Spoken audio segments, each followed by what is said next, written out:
اللهم صل وسلم وبارك على سيدنا محمد وعلى اهله واصحابه اجمعين. السلام عليكم ورحمه الله وبركاته. انا معايا هنا زهرتين كرنبيت. ماشي، الكرنبيت دي والله من الاسبوع اللي فات، ودي لسه جايبينها دلوقتي يعني. وطبعا هنعمله طريقه تخزين الجلجاس ده انا غسلاه ومنشفاه. ماشي، وهنبداوا الاول مع الكرنبيت. هنقطعوه طبعا ايه قطع كبيره شويه عشان ما يتهريش مننا. نحاول نقشره العروق بتاعته ديت كويس عشان ايه لما نحطوه يستوي يكون كويس يعني. كل سنة وانتم طيبين عشان رمضان، ومن غير رمضان يعني برضو محدش بيستغنى عن حاجة يخزنها في الفريزر. لا اله الا الله سيدنا محمد نبينا رسول الله، لا حول ولا قوة الا بالله العلي العظيم. اهيت معاكم.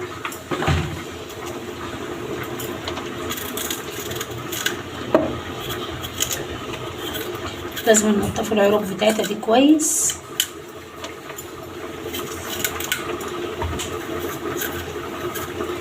اهوت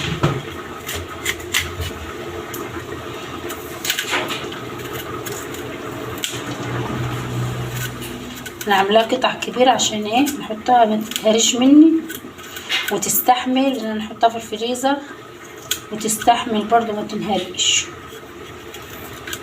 اهي بعد كده لما نحب نطلعها من الفريزر نبقى نقسمها 2 براحتي بقى.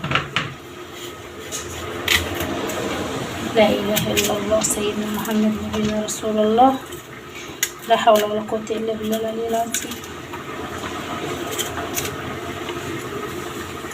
نحاول ان احنا بس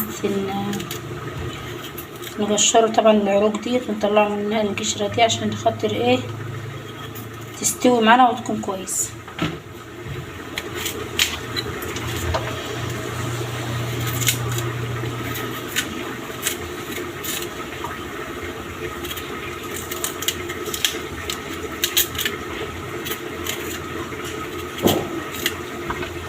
اهيت فهنخلص الكمية ونرجع معاكم تاني. معكم هنا حطيت حلة مية على النار وحطيت فيها شوية مية يغلوا. ماشي، عشان ايه ننزلوا بالكرنبيت.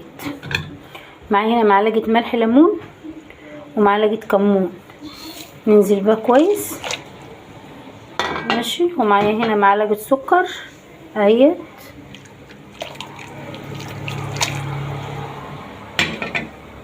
وطبعا ننزل بايه بالكرنبيت.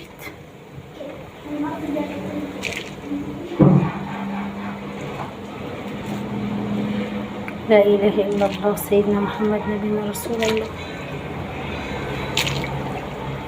الفكرة انا غسلاه كويس خالص تحت الحنفية قبل ما نقطعه، بس هو طبعا بيبقى فيه حتت ايه فيها حتت معلمة يسود كده ما بتطلعش منه.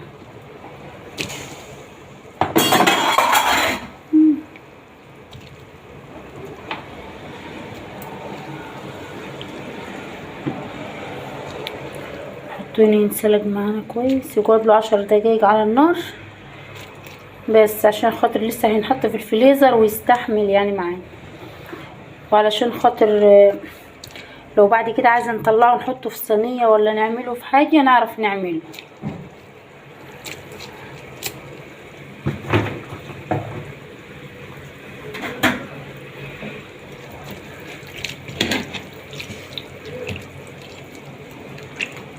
اهوت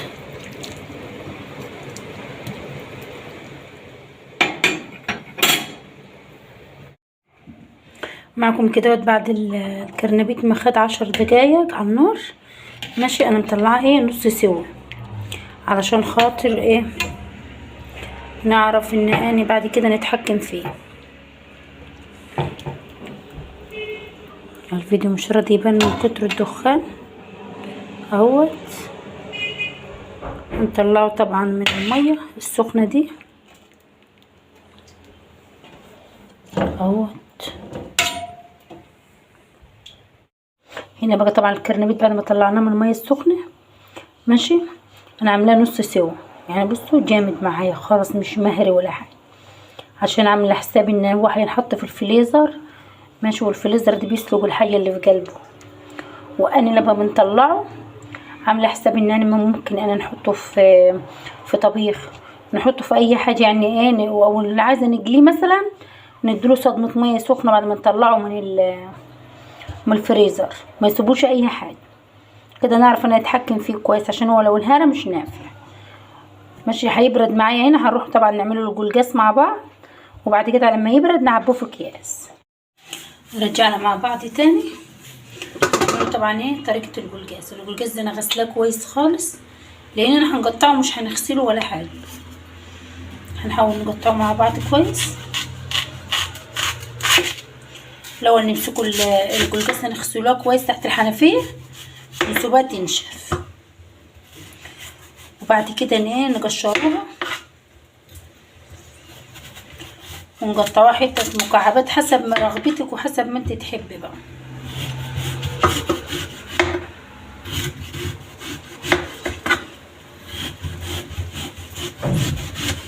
ومنغسلوش ولا بنحطوه في ميه سخنه ولا اي حاجه، احنا بنقطعوه كده كويس ونعبوه في كيس ونحطوه في الفريزر على طول. طبعا اهوت كلنا واخدين طريقه ايه امهاتنا، اهي نقطعوها كده بايدينا ونتملكوا فيها احسن.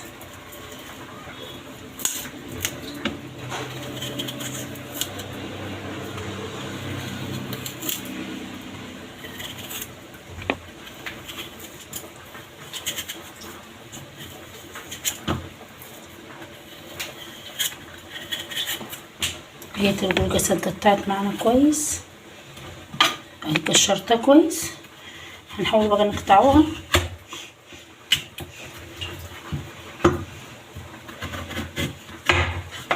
كل واحد حسب ما يحب وحسب طريقة اكله.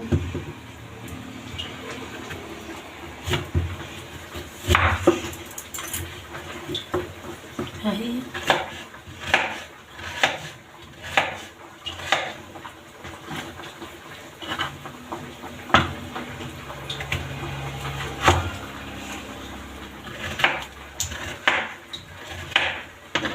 مكعبات اهي.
المكعبات ايه بتاعتنا.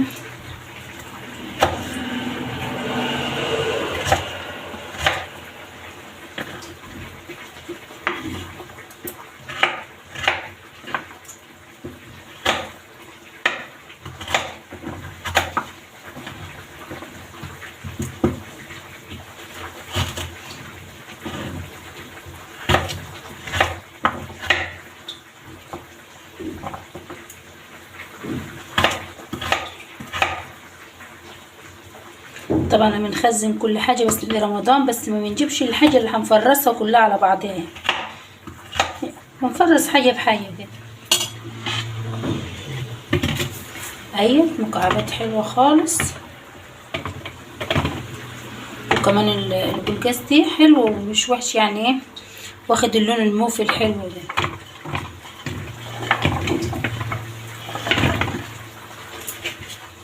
اهوت هنخلص الكميه خالص ونرجع مع بعض تاني عشان وقت الفيديو بس. رجعت معاكم تاني اهوت بعد ما خلصت خالص معاكم عفوا الجلجاز. عملت كيسين. طبعا زي ما احنا عارفين ان الجلجاز ده احنا بنغسلوه وهو سليم زي ما هو من بره ونشفوه في فوطه المطبخ، وبعدين كده بنقطعوه مكعبات ونحطوه في الكياس، ويبقى يعني نشدوه على طول ناخدوه على طول يعني من الفريزر وهو مجمد، نحطوه في الشوربه عادي ما بيتغسلش ولا حاجه، عشان لو اتغسل بيمزلج ويروح وحش صراحه يعني. وهنا معايا زهرتين الكرنبيت مالوا معايا 5 اطباق فل. ماشي. طبعا انا لسه ما حطيتش دول اكياس، دي انا حاططها في كيس اهيت بالطبق بتاعها، وانا عاملاه نص سوا عشان نقدر نتحكم فيه زي ما قلت لكم، عشان نطلعه ممكن نعمله مع صينيه بطاطس نحطه بقى. طبعا لو انا عايزه نحمره ولا حاجه نديله صدمه ميه سخنه بعد ما نطلعه من الفريزر، وهو لما يفك كده شويه نعطيله صدمه ميه سخنه ونجي مطلعاه بقى محمراه اهوت معاكم. وما تنسوش اللايك، ما تنسوش تصلوا على حبيبي المصطفى عليه افضل الصلاه والسلام، وكل سنه وانتم طيبين. السلام عليكم ورحمه الله وبركاته.